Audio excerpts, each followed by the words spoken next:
Okay, that it should have never taken place. It was negligence.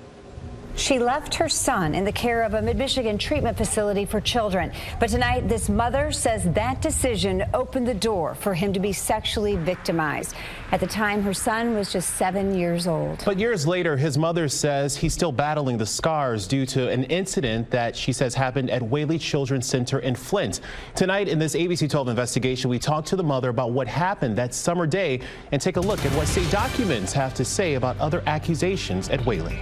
He tends to shut down, and it's hard to move forward with all that trauma. Years later, this Wayne County mother says her adopted son still struggles with what she says happened on the playground of Whaley Children's Center in Flint in July of 2015. It felt like my heart just came up into my throat. We are concealing her identity due to the nature of the allegations. She adopted her son at around 1 year old after he was born into an environment full of abuse and neglect. He needed round-the-clock supervision and psychiatric care and counseling. At the recommendation of her son's therapist, in 2015, she voluntarily placed the 7-year-old in Whaley Children's Center, a nonprofit residential child care facility that treats severely abused and neglected children. It wasn't ever easy to let your child leave your home and say, you're going to be so far away from our house and we're only going to be able to see you so long. But just weeks after getting to Whaley, she says she got a disturbing phone call. We were told that our son disclosed that another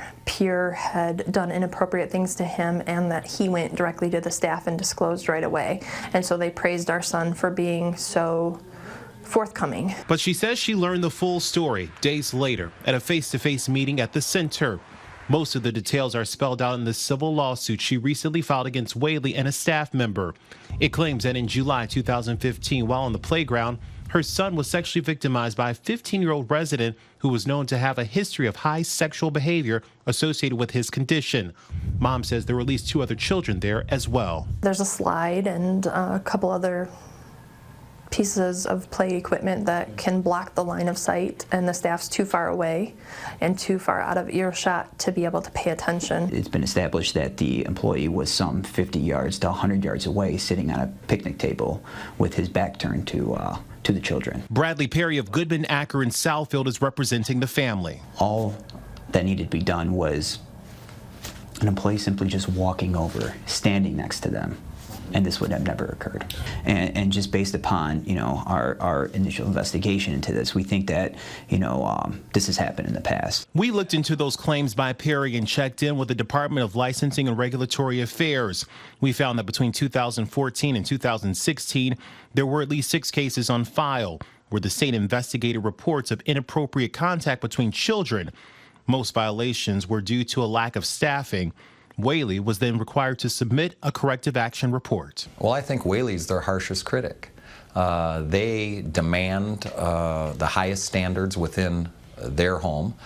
They demand that of their employees, and they work with any type of regulatory agency to get better. Mike Manley is an attorney for Whaley Children's Center. Even though terrible things have happened in this child's life from pretty much the day this child was born, they're going to have to prove that any issue this child has was a result of an alleged 10-second encounter. To come back and say that Whaley is the cause of this child's problems, I don't think is intellectually honest.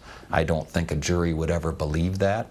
And I think it's disrespectful to the whole mission statement and the people at Whaley. Even after the allegations and Mom voicing her concerns, he says the folks at Whaley continue to help her son. Whaley takes the toughest cases of children that are in need, and they would never turn their back, and they haven't turned their back on this child.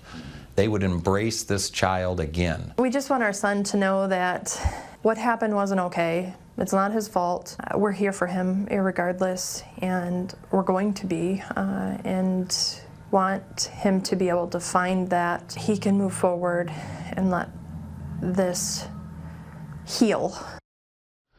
Mom says she moved her son out of Whaley in October 2015. He's now in the Metro Detroit area at another facility. She says the incident has set her son's progress back some, which is why she says she's seeking justice not only for him, but for other kids who may find themselves in a similar situation.